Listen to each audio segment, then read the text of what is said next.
if I knew nothing about these two programs and I just watched this college football season and I didn't have a preconceived notion of how good they were, I would think that Oklahoma State's the better team. No, that's absolutely fair, and I think that was one of the things that was on the broadcast. Watching Oklahoma State play Texas Tech was, Spencer Tillman and Tim Brandon were on the call, and they were kind of debating that exact question that you had mentioned, and they had made the comment that they felt like Oklahoma State was the better team, and even Brando even said that he didn't think it was particularly close, and so. It's interesting. A couple of weeks ago, I mentioned that I think Oklahoma State is the team that Oklahoma thought that they would be coming into the season. Um, for those of us that are watching this and haven't really watched a whole lot of Oklahoma State football, they probably have the best defense in the country, not named Georgia. They're third overall in total defense. They're littered in the top 10 of any defensive category that you want to look at. So defensively is where they hang their hat on. Offensively, they cater to their defense. They run clock. They run the football. They are predicated on a quarterback this year, which necessarily hasn't been the case over the last couple of years, but this year, particularly the last 5 or 6 games, and the quarterback in Spencer Sanders that has become very good at protecting the ball and is a big time game manager. So I think when you look at that team, they've played well, really picking up over the last 4 or 5 weeks of the season. A really dominant 23-0 shutout victory over Texas Tech. They've like I said, they've just increasingly got better and better, particularly on the defensive side of the ball throughout the end of the year. So I think those that traditionally look at Oklahoma State as a really strong offensive team, but struggle on the defensive side over the last couple of years. They've gotten better. Last year was probably their best defensive team that they've had in quite some time, and I think they're quite a bit better this year at all layers of the defense. Excellent tackling team. They lead the country in about, I think, around almost 4 sacks per game. Their only real weakness, I think, and I don't know that this is necessarily a weakness, but they're in the 80s and 90s in terms of red zone defense. So I think that's something that Oklahoma can, potentially take advantage of. But I think, Mark, the question is here, I think from Oklahoma's perspective, they struggle on the offensive side of the ball for 2 weeks in a row. Caleb Williams has less than 50% completion percentage over the last 2 weeks.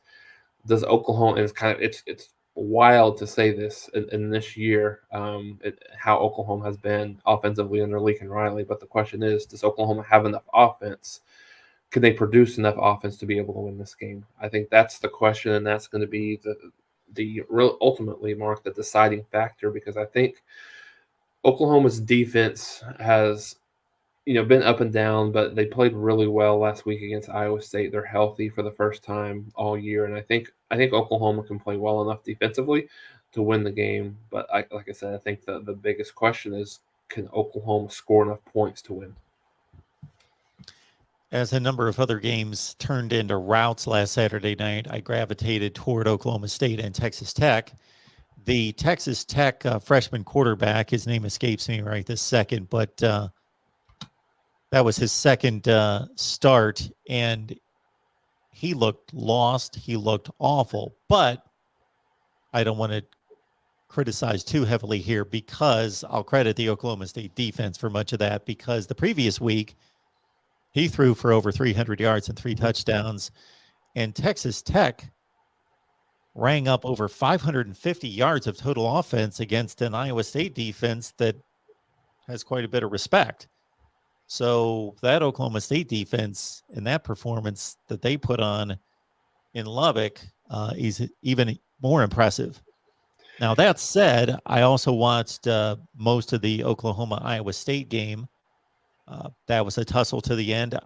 I think it's fair to say that Oklahoma was the better team from start to finish, but because of some mistakes and because of the veteran nature of the Iowa State team and their ability to make plays, and take advantage of some opportunities late. They played themselves right into an opportunity in the red zone to tie the game or possibly win it with a 2-point conversion. How would you evaluate Oklahoma's defensive performance against Iowa State? Because aside from some spurts in the fourth quarter, I thought they played a really good defensive game. No, I did too, Mark, and I think it was probably their most complete defensive performance of the year. They played with passion. They tackled well on the open field.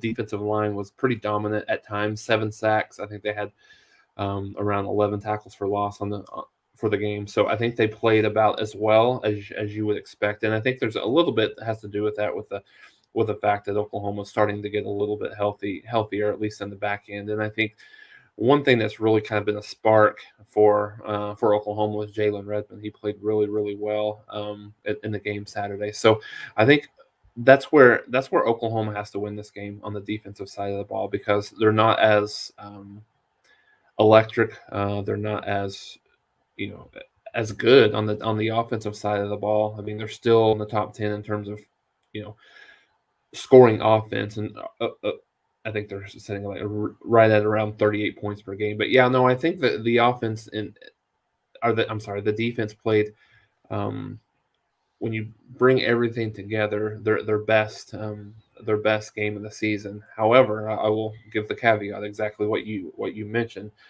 In the fourth quarter, they struggled a little bit, kind of getting off the field, and was kind of the beneficiary of that turnover late. I think the one thing that was I think most Oklahoma fans probably watching it, along with me, were wondering why on earth were they continuing to single cover Charlie Kolar when he was just really just kind of eating them alive. And I think the one thing that and maybe you hear some things out from the way that coaches handle the 2-minute drive, the last minute, kind of situations. I think the one thing that Grinch did a lot of during the game was apply pressure, blitzed a lot, and they kind of got away from that the last couple of drives, and Iowa State really just kind of picked them apart. So I think that's the recipe for success for Oklahoma over these, which could be next couple of games or this game Saturday, is just to put as much amount of pressure as you can on Spencer Sanders, because he has been known, not necessarily as much this last part of the year, but it really has been known as a guy that will be willing to turn the ball over, whether it be a fumble or interception. So get some turnovers and stuff like that to give your offense maybe a short field. I did think that Brock Purdy made a bit of a careless mistake at the end of the first half, considering that they weren't really in serious scoring range. They were somewhere near midfield, and there were a few seconds left in the first half. And of course, Jalen Redmond, I don't remember who stripped the ball out, but Jalen Redmond made the play to take it to the house. Who was that? Do you remember who it was that made the strip sack on Brock Purdy? I'm trying to remember. I mean, it was a defensive lineman. It was either Nick Benito or Isaiah Thomas, one of the two. It's escaping me who it was right now. So regardless, yeah. So Iowa State gives up the touchdown there. And then after working the ball down the field and getting into the red zone to try to tie the game, I thought they took some odd low percentage shots at the end zone into the corners on one-on-one matchups that seemed to be kind of useless. But regardless, Oklahoma survives. They beat Iowa State. They set themselves up for another shot at the Big 12 championship.